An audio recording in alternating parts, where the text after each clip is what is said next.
Hello friends, RS tutorial YouTube ఛానల్కి స్వాగతం. మనం ఈ వీడియోలో న్యూస్లో వచ్చిన అంశాలను బేస్ చేసుకొని కరెంట్ అఫైర్స్ క్వశ్చన్ని మనం ఎలా ప్రిపేర్ అవ్వాలో చూద్దాం. సో మనం ఒక 3 నుంచి 4 క్వశ్చన్లను అయితే ఇప్పుడు సాల్వ్ చేసే ప్రయత్నం చేద్దాం. సో ఫ్రెండ్స్, ఇక్కడ ఈ అంశము మనకు న్యూస్లో వచ్చింది ఏప్రిల్ మంత్లో. సో కన్నడిపయ్య కేరళకు చెందిన ఒక సాంప్రదాయ గిరిజన హస్తకళ. సో ఈ నేపథ్యంలో మనకు న్యూస్లో వచ్చింది Kannadipaya gets GI tag anchoring tribal craft and global map. So the recognition make it the first tribal handicraft product from Kerala to receive a GI tag. So Kerala నుంచి మొట్టమొదటిసారిగా జిఐ ట్యాగ్ పొందిన ఒక గిరిజన ప్రోడక్ట్ ఇదని చెప్పొచ్చు. సో బ్యాంబూ మ్యాట్ అని అంటాం. కన్నడపి అంటే దాని మీనింగ్ ఏంటంటే కన్నాడి పరుపు అంటే మిర్రర్ మ్యాట్. సో ఫ్రెండ్స్, ఇది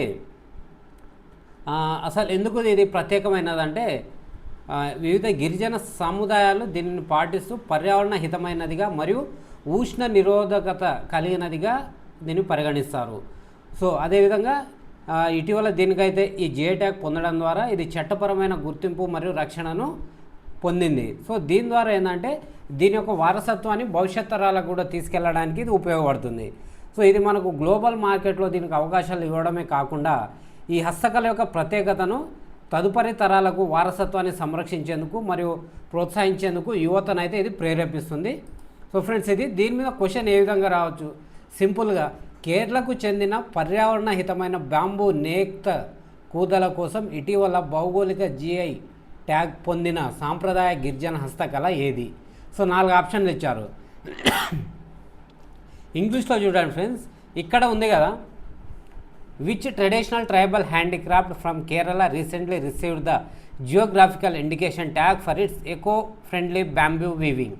సో ఇక్కడ మనకు నేత కూదల అనే ఏంటంటే ఫ్రెండ్స్, ఇక్కడ ఇది మనకు వర్డ్ ఏంటంటే గూగుల్ ట్రాన్స్లేషన్ చేయడం ద్వారా ఇట్లా వచ్చింది. క్వశ్చన్ ఇట్లా వచ్చినప్పుడు మనం ఎగ్జామ్లో ఇది రాంగ్ అని వాదిస్తాం. బట్ ఏంటంటే మనం వాదించడం కానీ ఉపయోగం లేదు కాబట్టి ముందే మనం మిస్టేక్ చేయకుండా ఒక మార్క్ మనం మిస్ కాకుండా ఉండాలంటే తెలుగు ఇంగ్లీష్ మనం చదవాలి. అప్పుడు మాత్రమే తెలుగు మీడియం వాళ్ళకు బెనిఫిట్ ఉంటుంది. ఓన్లీ తెలుగు అంటే ఇప్పుడు మనకు తెలుగుకు అంత అంటే ప్రాచుర్యం తగ్గిపోతూ ఉంది. దీని ద్వారా ఏంటంటే మనం ఒక్క మార్కుతోటే జాబ్ కోల్పోతాం కాబట్టి మనం అవకాశం ఇవ్వకుండా ఒక జాబ్ మనకు రావాలంటే మనం ఇంగ్లీష్లో ఖచ్చితంగా చదవాలి. సో ఫ్రెండ్స్, తర్వాత నెక్స్ట్ ఇది మనకు ప్రెస్ ఇన్ఫర్మేషన్ బ్యూరోకి సంబంధించి ఆర్టికల్. ఇది ఏంటంటే unrevealing the mysterious Pope's pit viper venom, a deadly snake of north east India. So north east ఇండియాలో దీన్ని కనుగొన్నారు. సో పోప్ పిట్ వైరస్ ఒక ప్రకాశవంతమైన ఆకుపచ్చ పాము. ఇది సన్నని శరీరం మరియు ప్రత్యేక త్రికోణాకార తలతో గుర్తించబడుతుంది. సో ఫ్రెండ్స్, ఇక్కడ ఇప్పుడు మనకు ఈ స్టేట్మెంటే డైరెక్ట్ దాని యొక్క లక్షణాలు ఇచ్చాడు కాబట్టి దీన్నే మనకు దాని లక్షణాలతో 4 స్టేట్మెంట్లు ఫ్రేమ్ చేసి ఏది కరెక్ట్ అని అడగవచ్చు. అదేవిధంగా ఈ పాముకు కళ్ళ పక్కన వేడిని గుర్తించే ప్రత్యేక గుహలు ఉంటాయి. అది వేడి రక్తంతో ఉన్న ప్రాణులను గుర్తించేందుకు సహాయపడుతుంది. సో ఇది చెట్ల మీదనే ఉంటుంది కాబట్టి చెట్ల మీద నుంచి అటాక్ చేస్తుంది. దీని యొక్క విషం కూడా అంటే ఇది విషాన్ని కూడా కలిగి ఉంటుంది. తద్వారా ఇది వైద్యపరంగా పర్యావరణ పరంగా కూడా ఎంతో ప్రాధాన్యతను సంతరించుకుంది. సో ఫ్రెండ్స్, ఇట్లా ఇప్పుడు ఈ పదాలు ఉన్నాయి. సో దీన్ని Pope's pit viper venom. So ఈ విధంగా ఏంటంటే దీన్ని మనం డైరెక్ట్ ఇంగ్లీష్ అయినా తెలుగు అయినా ఈ విధంగానే గుర్తుపెట్టుకునే ప్రయత్నం చేయాలి. అలా కానప్పుడు పోప్ పిట్ వైపర్ వినమ్ అన్నప్పుడు మనకు సేమ్ తెలుగులో చేసినప్పుడు ఏంటంటే వీటిలో మనకు కొత్త పదం లాగా అనిపిస్తుంది. సో తెలుగులో ఈ పదం ఎక్కడదని కాబట్టి మనం ఇంగ్లీష్లో చదవాలి. సో దీని మీద ఎలాంటి క్వశ్చన్ రావచ్చు చూద్దాం. So which of the following best describes the appearance of Pope's pit viper. So దాని యొక్క అపియరెన్స్ చూడడానికి ఏ విధంగా ఉంటుంది, దానికి కింది స్టేట్మెంట్లలో ఏది బెస్ట్ అని చెప్పాడు. సో అంటే ఏది బెస్టో వివరిస్తుంది. అన్నీ కూడా దాని గురించి చెప్తున్నాయి. బట్ ఏది బెస్ట్ అన్నప్పుడు తల చప్పగా ఉండే గోధుమ రంగు పాము. సో ఫ్రెండ్స్, ఇక్కడ చూడండి, మనకి ఇక్కడ ఏమవుతుందంటే బ్రౌను, సో పచ్చగా రావాలి. కానీ ఇక్కడ ఏమైంది అంటే చప్పగా అన్నప్పుడు రుచికి సంబంధించిన పదం వచ్చింది కాబట్టి జాగ్రత్త ఉండాలి. సో మనకు ఆప్షన్ బి ఏంటంటే ప్రకాశవంతమైన ఆకుపచ్చ రంగులో నాజూకుగా ఉండే పాము, త్రికోణాకార తల మరియు కళ్ళ పక్కన వేడి గుర్తించే ఈ గ్రంథులు ఉన్నాయి అన్నట్టు. సో ఇక్కడ చూసాం కదా, ఇట్లా మన పిక్చర్ రూపంలో చూసినప్పుడు ఏమవుతుందంటే ఫ్రెండ్స్, మనం ఆన్సర్ చేయడానికి కొన్ని ఈజీగా గుర్తుపెట్టుకోవచ్చు. ఇప్పుడు ఇది కలర్ ఉంది, సో ఈ ట్రయాంగిల్ షేప్ అనేది ఇక్కడ చెప్పినప్పటికీ మనకి ఇక్కడ చూడగానే అర్థమవుతుంది, ఇక్కడ చదివింది చూసింది కరెక్ట్ సింక్ అవుతుంది, ఇంటర్లింక్ అవుతుంది అన్నట్టు. సో ఈ విధంగా సో ఈ చెట్టు మీద ఉంటుంది అనేది చెప్తున్నారు అట్లా. సో ఫ్రెండ్స్ ఆ తర్వాత మనకు నెక్స్ట్ అంశాన్ని చూస్తే Indian railways installs 209 megawatt of solar power across 2249 stations and service buildings.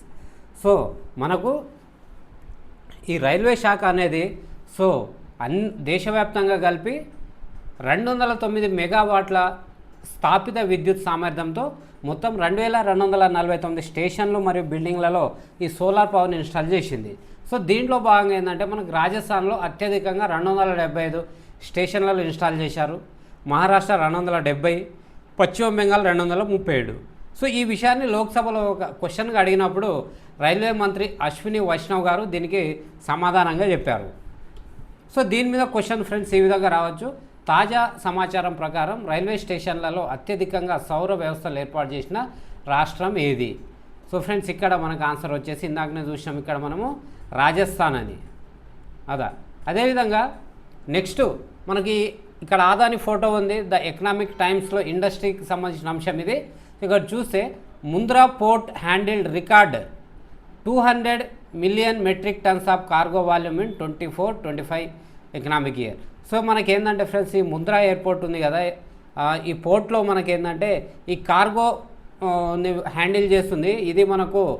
ఇది చాలా ఒక రికార్డ్ బ్రేకింగ్ అని చెప్పొచ్చు. ఇండియాలో ఉన్న డాక్యార్డ్లలో first time 200 million metric tons కంటే ఎక్కువగా కార్గోని హ్యాండిల్ చేయడం అనేది ఇది ఫస్ట్ టైం అన్నట్టు. దీన్ని మనకు ఎవరైతే ఉన్నారో ఈ గౌతమ్ అదానీ లెడ్ ఈ పోర్టు వీరు అధికారికంగా దీనికి సంబంధించి ఒక రిపోర్ట్ అనేది ఇచ్చారు. దాంట్లో భాగంగా ఈ అంశం అనేది మెన్షన్ చేయడం జరిగింది. సో దీంట్లో మనకు ఫ్రెండ్స్ ఇక్కడ గతంలో ఏం చేసేదంటే ఇప్పుడు ఇక్కడ ఈ స్టేట్మెంట్ ఉంది. ఈ క్వశ్చన్లోనే ఈ క్వశ్చన్నే మార్చి స్టేట్మెంట్ రూపంలో ఇవ్వచ్చు. సో ఇంకో 2-3 స్టేట్మెంట్లు యాడ్ చేసి, అంటే మనకు పోర్ట్స్ ఉన్నాయి కదా, మనకేందంటే ఈ ఆటు పోర్ట్లను ఎదుర్కొనే పోర్ట్స్ ఉంటాయి, ఇట్లా రకరకాల పోర్ట్స్ ఉంటాయి కాబట్టి వాటిని కూడా యాడ్ చేస్తూ అందులో ఇది కూడా ఒక స్టేట్మెంట్గా క్వశ్చన్ అడగవచ్చు. సో ఇలానే వస్తుందని కాదు, బట్ మనము కరెంట్ అఫైర్స్ చదివేటప్పుడు మనము గుడ్డిగా చదవకుండా ఇలాంటి క్వశ్చన్స్ చూడడం ద్వారా మనం నెక్స్ట్ డే చదివే కరెంట్ అఫైర్స్లో భాగంగా నెక్స్ట్ కరెంట్ అఫైర్స్లో మన ప్రిపరేషన్లో ఆటోమేటిక్గా మనము అంటే కొంచెం ఇంప్రూవ్మెంట్ ఉంటుంది. 2024-25 ఆర్థిక సంవత్సరంలో వార్షికంగా 200 మిలియన్ మెట్రిక్ టన్నుల కార్గో వాల్యూమ్ను దాటి తొలి భారతీయ పోర్టుగా గుర్తింపు పొందిన పోర్ట్ ఏది? సో ఫ్రెండ్స్ ఇది కొంచెం మనకు క్లారిటీగా అడిగినట్టు అనిపిస్తుంది తెలుగు క్వశ్చన్, బట్ మనకు ప్రతిదీ ఎలా ఉండవు. ఇంతకుముందు చూసినాం. సో అక్కడ ఉన్న పదము తెలుగు పదం రెండు అసలు కంప్లీట్ డిఫరెంట్గా ఉన్నాయి. ఇట్లా Kandla port, Nhava Sheva port, Mundra port, Visakhapatnam port. So friends ఇక్కడ మనకేందంటే ఇందాకనే చూసినాం మనము ఈ ముంద్రా పోర్ట్ అనేది దీనికి ఆన్సర్. ఫ్రెండ్స్ తర్వాత ఇక్కడ చూడండి నేతన్యాహు గారు ఉన్నారు, అదేవిధంగా మనకు హంగేరీ ప్రెసిడెంట్ ఉన్నారు. సో నేతన్యాహు గారు హంగేరీ దేశాన్ని సందర్శించిన సందర్భంగా అక్కడ వాళ్ళు ఏం చేశారంటే ఇంటర్నేషనల్ క్రిమినల్ కోర్టులో మెంబర్గా ఉన్న హంగేరీ దాని నుంచి బయటికి రావడం జరిగింది. కారణం ఏంటంటే అది రాజకీయంగా ఉపయోగపడుతుంది కాబట్టి మేము బయటికి వచ్చామని చెప్పారు. సో ఇక్కడ క్వశ్చన్ ఏంటంటే ఈ ఐసీసీ నుంచి వైదొలిగిన తొలి యూరోపియన్ దేశం ఏది అని. సో ఇక్కడ మనకేంటంటే ఆన్సర్ హంగేరీ. సో వాళ్ళు చెప్పిన రీజన్ కూడా ఇక్కడ చూడండి ఫ్రెండ్స్. మనకు హంగేరీలో 4 రోజుల అధికారిక పర్యటనలో ఉన్న ఇజ్రాయెల్ ప్రధాని నేతన్యాహు సమక్షంలో ఐసీసీ నుంచి వైదొలగాలనే నిర్ణయాన్ని విక్టర్ ఓర్బన్ ప్రకటించారు. సో మనకి ఇదేంటంటే దానికి రీజన్ ఏం చెప్పారు హంగేరియన్ ప్రధాని అంటే ఐసీసీ రాజకీయ సాధనంగా మారింది కాబట్టి దాని నుంచి వైదొలగాలని నిర్ణయించుకున్నామని ప్రకటించారు. సో ఇతను విక్టర్ ఓర్బన్ ఎవరంటే హంగేరీ యొక్క ప్రధానమంత్రి. ఫ్రెండ్స్ అదేవిధంగా ఇప్పుడు మనకు ఈ వక్ఫ్ అమెండ్మెంట్ బిల్ ఉందిగా, దీనికి సంబంధించి వెస్ట్ బెంగాల్లో చాలా తీవ్రమైన హింస నడుస్తుంది, అది కూడా ముఖ్యంగా హిందువులపైన. సో అక్కడ రాష్ట్రపతి పాలన కూడా విధించే అవకాశాలు అయితే మెండుగా కనిపిస్తున్నాయి. ఈ నేపథ్యంలో సో మనకి ఇది లోక్సభలో బిల్ పాస్ అయినప్పటిది ఫ్రేమ్ చేసిన క్వశ్చన్ ఇది. సో రాజ్యసభ ఇటీవల వక్ఫ్ బిల్లును 2025 ఏప్రిల్లో ఏ తేదీన ఆమోదించింది? సో ఫ్రెండ్స్ ఇక్కడ ఆన్సర్ వచ్చేసి 4th ఏప్రిల్ నాడు ఆమోదించింది. సో చూస్తే మనకు లోక్సభలో అనుకూలంగా 288 ఓట్లు, వ్యతిరేకంగా 232 ఓట్లు వచ్చాయి. అప్పుడే మనకు రాహుల్ గాంధీ గారు చర్చలో పాల్గొనకుండా నైట్ వచ్చి ఓటేశారు. అదేవిధంగా రాజ్యసభలో కూడా సుదీర్ఘంగా చర్చ జరిగింది.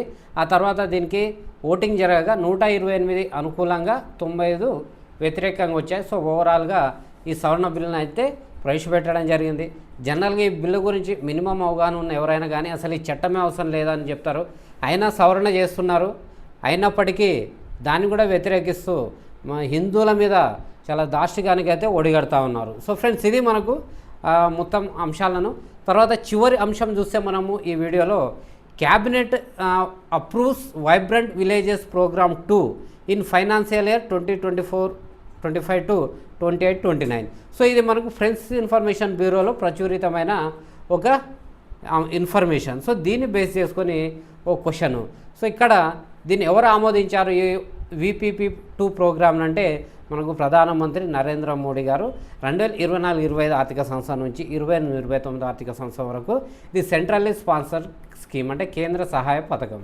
సో ఫ్రెండ్స్, ఇక్కడ ఏంటంటే మనకి ఈ కేంద్ర సహాయ పథకం ఉంది కదా, ఇలా స్కీమ్స్ ఒక 3 టైప్స్ ఉంటాయి. సో దాంట్లో కేంద్రం యొక్క భాగం ఎంత, రాష్ట్రం యొక్క భాగం ఎంత, ఇట్లా అనేవి ఈ అంశం వచ్చినప్పుడు అక్కడనే మనం చదువుకుంటే దీన్నే సబ్జెక్ట్ని ఇంటర్లింక్ చేసుకోవడం అంటాం.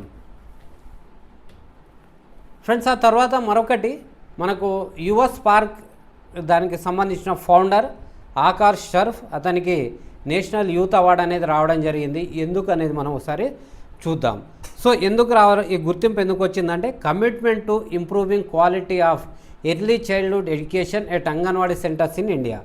సో ఎవరైతే స్కూల్ పూర్వదశలో అంటే ఈ LKG, నర్సరీ, UKG ఈ ఏజ్లో వాళ్ళకు ఆ ఎడ్యుకేషన్ని డెవలప్ చేయడానికి గవర్నమెంట్లో మనకు చైల్డ్ ఎడ్యుకేషన్ని ఎర్లీ చైల్డ్ ఎడ్యుకేషన్ డెవలప్ చేయడానికి అంగన్వాడీ సెంటర్లో సో మనకి ఏదైతే ఉందో ఇతను కృషి చేయడం జరిగింది. అందుకు గాను ఆకాష్ షార్ఫ్ గారికి మనకు ఈ అవార్డు వచ్చింది. అంటే చిన్నపిల్లల విద్యను మెరుగుపరచడానికి. సో ఇది. సో ఫ్రెండ్స్, ఇక్కడ ఏంటంటే మనకు ఈ యువజన వ్యవహారాలు మరియు క్రీడల మంత్రిత్వ శాఖ ద్వారా దీన్ని స్థాపించారు. ఈ జాతీయ అభివృద్ధి మరియు జాతీయ సేవలో ఆదర్శప్రాయమైన నిబద్ధతను ప్రదర్శించిన 30 సంవత్సరాల కంటే తక్కువ వయసు గల వ్యక్తులకు ప్రతి సంవత్సరం ఇది ప్రదానం చేస్తారు. సో ఫ్రెండ్స్, ఇది ఇతను ఏం చేశాడంటే భారతదేశంలో బాల్య విద్యను పెంపొందించడంలో, అందులో ముఖ్యంగా అంగన్వాడీ డిజిటలైజేషన్, గ్రామీణ విద్యా అవస్థాపనలో ఆవిష్కరణల ద్వారా అతను చేసిన కృషికి గాను నేషనల్ యూత్ అవార్డు అనేది రావడం జరిగింది. సో ఫ్రెండ్స్, ఇవి మనకు న్యూస్లో ఉన్న అంశాలను బేస్ చేసుకొని మనము క్వశ్చన్స్ ఏ విధంగా వచ్చే అవకాశం ఉంది. సో మనం క్వశ్చన్స్ ఏ విధంగా అనేదాన్ని మనం అనాలిసిస్ అయితే చేయడం జరిగింది.